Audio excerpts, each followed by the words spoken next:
2024 Boston Celtics are one of the greatest teams in NBA history. We did it! It is Banner 18. I come to work out of respect for what people have laid here before. Red Auerbach used to say it best. Celtic pride. That's what it's all about. The greatest in the game, Larry Bird. First game in Boston, player walks up to me, said, "Don't look up." All these retired numbers, championship banners. I just thought this was normal. And then you go to other arenas and quickly realize it's not the same. I look at that little leprechaun, and sometimes I just want to spit in his face. The Boston Celtics bring out the worst in everybody else. We've got a melee here in the garden. That was the classic. Just a classic. Larry Bird carried the city on his back, and for a lot of people, he was going to be the savior one way or the other. 30 teams in the league, but how many got things that last forever? The Boston Celtics have to be central to the city of Boston, and the players who play for the Celtics have to feel like Celtics. Boston's a rough place. The bottom line is, wasn't all ice cream and cherries. You have to tell the whole story. Every team that's hung a banner has gone through something. This letter was sent to the Garden, and it was a threat against Bill's life and the kids. Len Bias, with this world in front of him, gone. Reggie Lewis, and he said his career may be over. They're just thinking, not again. Paul Pierce gets stabbed multiple times, almost dies. There are a lot of things happening outside the arena that were difficult. But the time I spent in the locker room and on the floor with my teammates was like heaven. Larry Bird's not walking through that door, fans. Kevin McHale's not walking through that door, and Robert Parrish is not walking through that door. This kind of bonding will never be duplicated. The greatest thing you can accomplish is friendship. Thank you, Boston. I love you. They all know each other's story because it's all part of their story. The Celtics are a way of life. They're not just a team. They're the Celtics. So I have 15 minutes, and I've got lots of thoughts, and I hopefully have some thoughts that you guys agree with or not, but I'm going to say that, when it comes to releases like this, there's two types of ways to release it. As you know, you could do the batch release or bi-weekly. Every week. I'm so happy this is an every week because you need a week to process what you've just seen. I have screeners, and I said, I'm not going to binge. I can't. I can't do this justice. So I'm 2 in. I took a week to watch each one.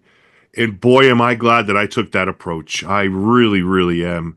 Do you agree with that this is a show that needs to be processed and this is not like a comfort food type show? No, it's not, Darek.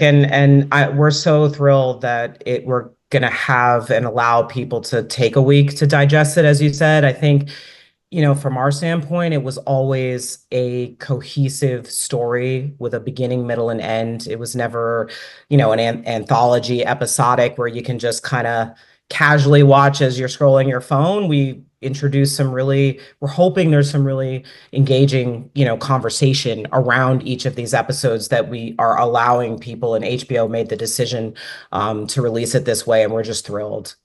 Yeah. Gabe, did you want to add anything to that? Yeah, no, we wanted to make sure that, we told a really smart story and didn't dumb it down for the viewer. We wanted to give the viewer credit that you're paying attention, and that themes that are brought up in episode 1 will be paid off in episode 9. Same with characters, things like that. So yeah, no, glad to hear that you're liking the weekly drop.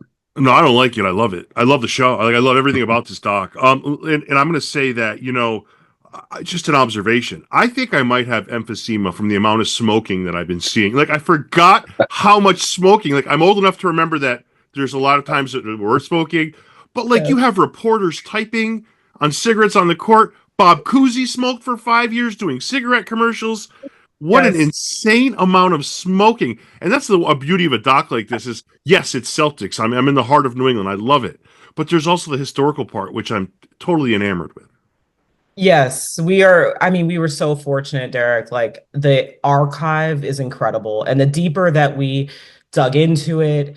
We did discover this New England historical archive that had 16 millimeter film that had never really been re-aired since the 70s, that our team discovered. And you're going to see Tommy Heinsohn in episode 3, taking a drag at a cigarette as he's doing a post-game interview. But really, I know we joke about it, but it really, I'm just with the length that we had, the canvas that we had to paint with, Darek, I feel like we were able to really let some of those shots breathe, to let some of those archival moments play out as they happen so that you really feel like you're immersed in the decade is really, as filmmakers, what we were hoping, that people walked away feeling like they could smell the Boston Garden, that they could feel the heat, during the Heat game in '84. And so we're just fortunate that we had the real estate that we did to let those things breathe.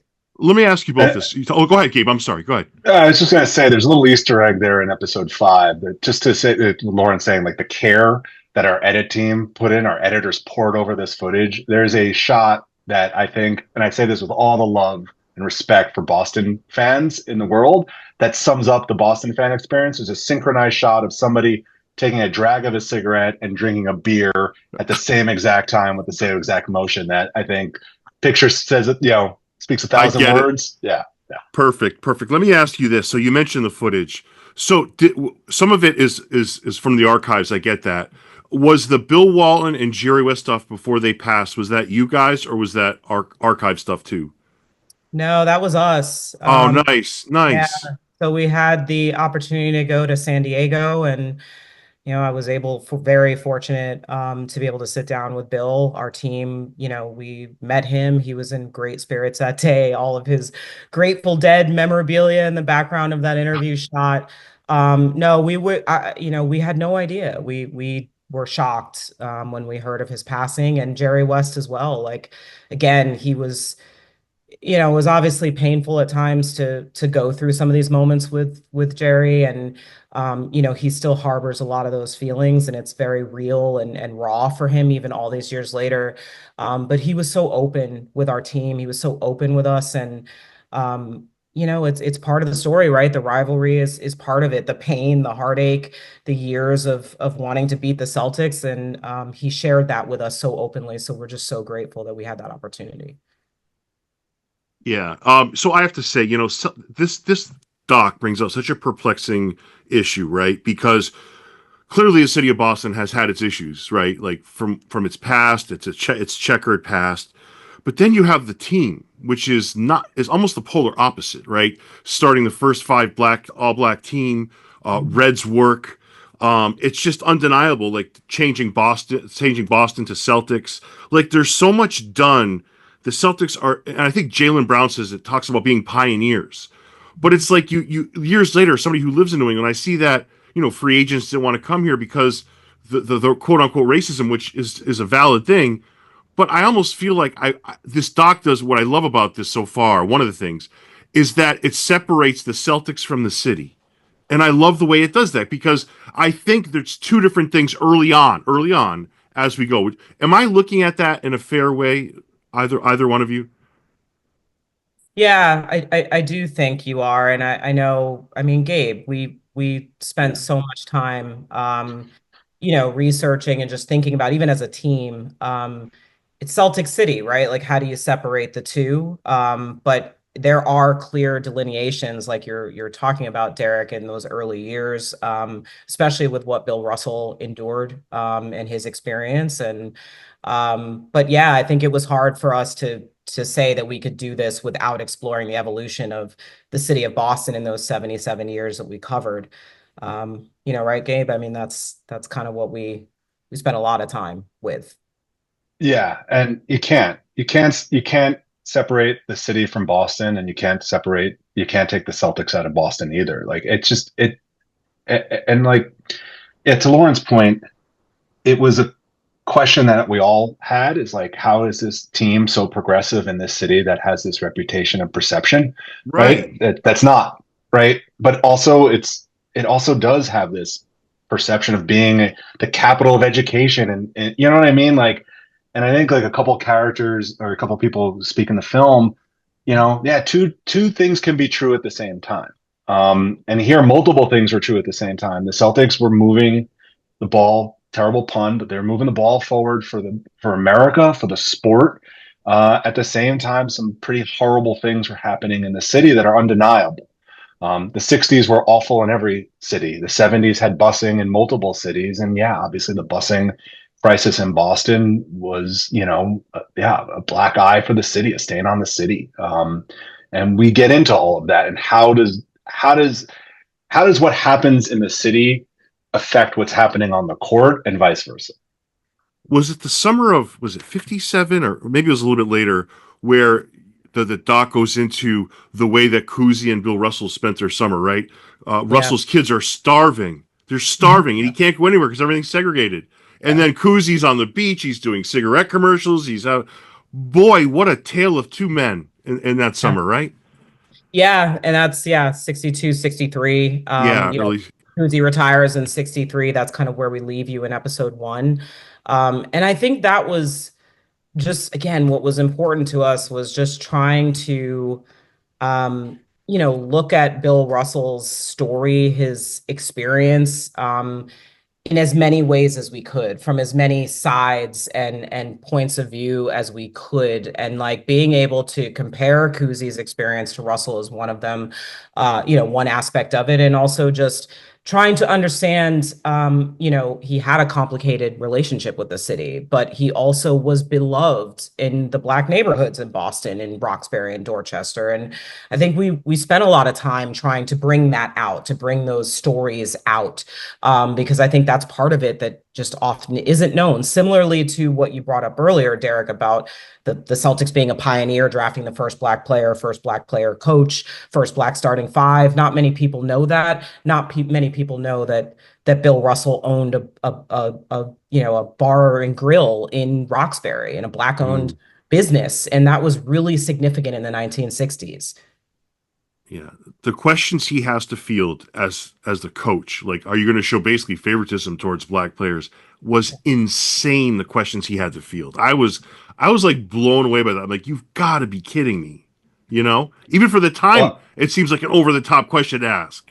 Yeah, and I think that's a credit to, I'm going to pat ourselves on the back here as a credit to the filmmaking, because it was an intentional choice to just show not just the one question, which is at the press conference and being announced, which is pretty famous, of like, can you be impartial? But it was to just show how the media writ large kind of treated Bill Russell throughout his tenure. And we strung it in there. I think there's like 5 or 6 examples of just these ridiculous questions that are being asked to him because he's a Black man in America at that time. Yeah, and shame on me for being in the heart of New England forever and never realizing that Red Auerbach totally punched out another owner, the Hawks owner. I couldn't stop laughing because of course Red Auerbach would do that. Were there any facts that you guys learned along the way in your? I mean, this thing looks like it had kid gloves through the whole thing. You mentioned the editors pouring their heart out. It looks like everybody poured their heart out into this. Is there anything, a fact, a interview, a person that caught you by surprise? Yeah, I mean, for Gabe and I talk about this a lot, as we're reflecting now that it's out, and people are really responding who have seen it, the screeners. Robert Parrish, he throughout his career really never had a voice, and that was intentional, and he talks about that. But I think for us, just the state that he was in that day. Jackie McMullen is a consulting producer on this, this film with us. And, she is the reason we, sat down with Robert. They have a great relationship. And he was so, he was hilarious. He was open. His guard was down. And I'm really, really excited for Celtics fans and, historians of the game to be able to see that Robert Parrish is going to speak his truth in this documentary in many ways about his experience living in Boston, about his relationship with Bird and McHale, his teammates, and how he feels looking back on it all today. And that's just one example, Darek. There's so many. But that's, we're just excited that the characters, that the the players are really, the fabric of the Celtics, the people are going to have the opportunity to speak. I think that there's a ton that basketball fans, that fans of history, Celtic fans are all going to find. But I'll tease one little nugget that we get to in episode 4 that no one will see coming. There's a boy band that tried to sell a song to the Celtics for them to use in the Garden, and the Celtics said no. So I'm just going to leave that there. And let everybody discover that fun moment. Yeah. I could guess who it might be. I could guess. So when I was watching this doc, I kept thinking about the quote that JJ Redick said last year, talking about pissing off Jerry West. He said that Bob Cousy was guarded by plumbers and firemen. I just feel like, and I know JJ Redick's a great coach. He was a great player. But the ignorance and disrespect in that statement is wild, because these men who came before him have built the league. And I almost feel like there's like a universal disrespect for the guys that put the NBA where it is now, whether it's not playing in an all-star game, whether it's blowing off this honor or not fulfilling this huge contract. Like, I feel like those guys should be regarded as the first episode says, founding fathers. Like, why would you even say that? Like, I just think I know what he's trying to say, but it's one of those things you should just swallow and not say. Like, I don't know.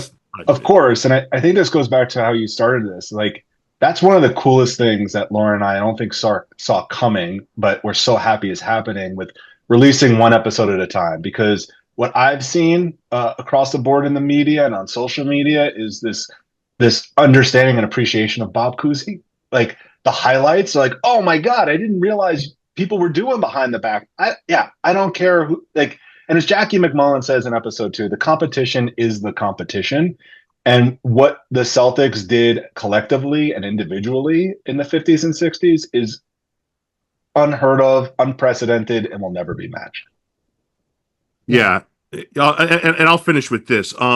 What a blessing it was for you guys for Cousy to be here with us, right? Because he bridges so many generations. Like, it's almost like living primary source history. Like, you're not reading it anymore. This guy lived it, and he's here to tell us. And as a Celtics fan, I'm beside myself. I'm like gushing at this point. Whatever you guys wanted to say to end that, and thank you so much for your time. I'm loving this doc. Oh no, thank you so much, Darek. And yeah, we were fortunate. We were so fortunate that we were able to sit down with Bob and that he's still of sound mind. And we've lost so many Celtics through the years, even in the last 5 to 10 years. And that was really hard for us. We were able to use the archival, and our editors and our team was scouring and scraping the barrel on anything that we could get to bring these characters to life. But, to be able to have Satch Sanders and Bob Cousy talk about, the origins of the foundation and their relationship with Red and all of these great anecdotes and stories. We're just so proud that, people, basketball fans, Celtics fans, and just, people who love documentaries are going to be able to see that and enjoy hearing it firsthand. Laura, just real quick to say that Satch Sanders might be the most underrated part of this, the first 2 episodes. Like, I was not ready for his insight and everything he said. I'm sorry. Go ahead. I'm sorry. Yeah. Thank you. So much. And Darek, it's, you're right. We did pour our team, our creative team poured their hearts and souls into this for a better part of 2 years. And, because we loved the story, we loved working with each other. We had an amazing creative team, and we had really great partners supporting us as well. And it's really awesome to hear from you and other fans that are the series is resonating in the way that we intended. So thank you. Celtics City on Max, hard to beat it. Thank you guys so much. Have a great afternoon.